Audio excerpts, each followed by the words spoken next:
Hey Compass, it's Pastor Rod, and this is my son, Jacob.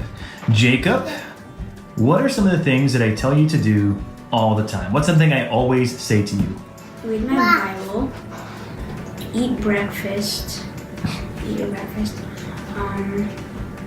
clean your room. Okay, and how many times have I told you to do those things? All the time. All the time. So if you had to count, how many times have I said those things to you? Thousands. Thousands. This week, today, but your whole life?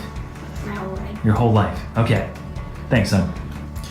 Well, there you have it. I've said to my kids to do the same thing over and over. In fact, according to Jacob, I've told him to do it thousands of times. Now, I'm pretty sure you and I both have a very similar experience. At least if you have kids, you know what it's like to say the same thing over and over and over again. But I think that's good parenting, at least in part. It's a willingness of us communicating the same things constantly. And God knows a little bit about that. In fact, in the book of Deuteronomy, we're about to read this week of God repeating himself to the nation of Israel. God uses Moses to remind them of the very things that he already expressed to them in the book of Exodus. In fact, Deuteronomy means a second giving of the law. It's a second law. And so as you read through the book of Deuteronomy, you might be coming across things that are already very familiar to you.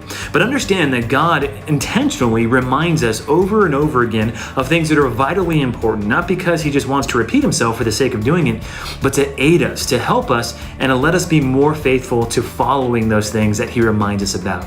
So this week, as you dive into your DBR, be reminded and let that edify you and cause you to be more faithful to God's commands.